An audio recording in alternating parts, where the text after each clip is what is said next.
Hi friends, నేను మీ Srilatha. Welcome to Srilatha kitchen USA.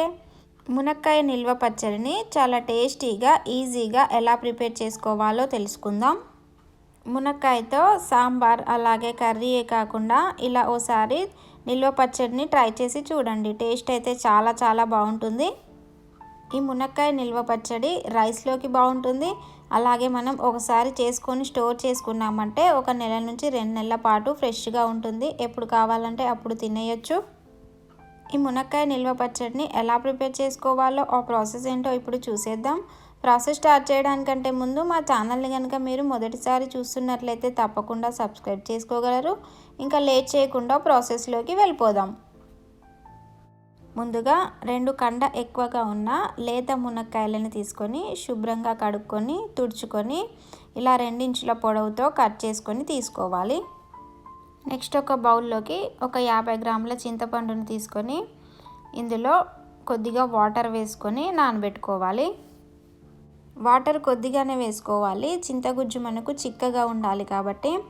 ఇప్పుడు మిగతా ప్రాసెస్ చూసేద్దాం. స్టవ్ ఆన్ చేసి ప్యాన్లోకి 1 టేబుల్ స్పూన్ ఆవాలు, ఒక 1/2 టీ స్పూన్ మెంతులు, అలాగే ఒక 2 టేబుల్ స్పూన్ల దాకా నువ్వులు వేసుకొని లో ఫ్లేమ్లో వేయించుకోవాలి. ఇలా ఒక 3-4 నిమిషాలు వేపిన తర్వాత లైట్గా వేగిపోతాయి. చూడండి, ఇలా కలర్ చేంజ్ అవ్వగానే స్టవ్ ఆఫ్ చేసుకొని చల్లార్చుకోవాలి.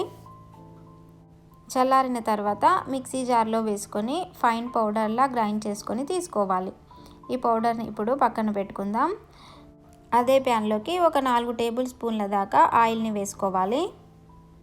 ఆయిల్ కాస్త వేడెక్కిన తర్వాత మనం కట్ చేసి పెట్టుకున్న మునక్కాయ ముక్కల్ని వేసుకొని లో ఫ్లేమ్లో దూరగా ఒక 4 నుంచి 5 నిమిషాల పాటు ఫ్రై చేసుకోవాలి.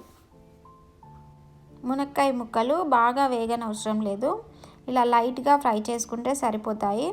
వీడియోలో చూపిస్తున్నట్టు ఫ్రై చేసుకొని ఒక ప్లేట్లోకి తీసుకొని పక్కన పెట్టుకోండి.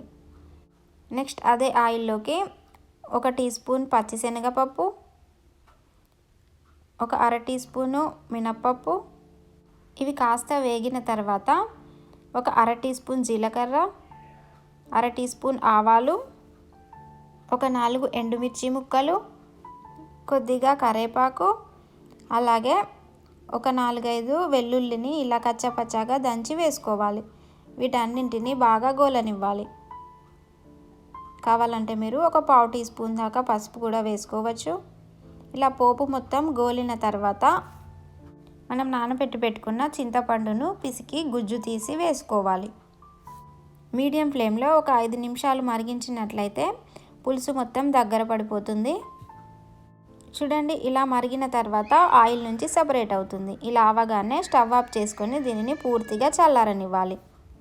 పోపు చల్లారేలోపు ఒక మిక్సింగ్ బౌల్లోకి 3 టేబుల్ స్పూన్ల దాకా కారం వేసుకోవాలి. అలాగే రుచికి సరిపడా సాల్ట్, మనం గ్రైండ్ చేసి పెట్టుకున్న ఆవ మెంతి పొడిని వేసుకోవాలి. వేసుకొని మనం ఫ్రై చేసి పెట్టుకున్న మునక్కాయ ముక్కల్ని వేసుకొని వీటన్నింటినీ బాగా కలుపుకోవాలి. మునక్కాయ ముక్కలకి ఉప్పు, కారం, ఆవ పొడి బాగా పట్టేలా కలుపుకున్న తర్వాత ఈలోగా చింతపండు తాలింపు కూడా చల్లారిపోయింది. ఇందులో యాడ్ చేసుకొని మొత్తాన్ని బాగా కలుపుకోవాలి. ఈ పచ్చడిని వెంటనే తినేస్తే అంత టేస్టీగా ఉండదు. ఒక రోజు ఊరిన తర్వాత తింటే టేస్టీగా ఉంటుంది. మూత పెట్టుకొని ఒక రోజు ఊరనివ్వాలి. చూడండి, ఒక రోజు తర్వాత ఆయిల్ ఇలా పైకి తేలిపోతుంది. ఇప్పుడు మొత్తాన్ని ఒకసారి కలుపుకొని ఈ స్టేజ్లో ఉన్నప్పుడు ఉప్పు సరిపోకపోయినా, కారం సరిపోకపోయినా, ఒకవేళ ఆయిల్ తక్కువగా అనిపించినా యాడ్ చేసుకోవచ్చు. అంతే, ఎంతో టేస్టీగా ఉండే మునక్కాయ నిల్వ పచ్చడి రెడీ అయిపోయింది. చాలా సింపుల్ ప్రాసెస్ కదా, టేస్ట్ కూడా చాలా బాగుంటుంది. ఇలా ఒకసారి మీరు తప్పకుండా ట్రై చేసి చూడండి. మీరు ట్రై చేసి టేస్ట్ చేశాక మీకు ఎలా కుదిరిందో కామెంట్ చేసి తెలపగలరు. ఈ వీడియో కనుక మీకు నచ్చితే ఒక లైక్ చేసి షేర్ చేయండి. మరిన్ని tasty and variety simple recipes కోసం శ్రీలత కిచెన్ యూఎస్ఏని సబ్స్క్రైబ్ చేసుకొని పక్కనే ఉన్న గంట సింబల్ని యాక్టివేట్ చేసుకోండి. Thank you.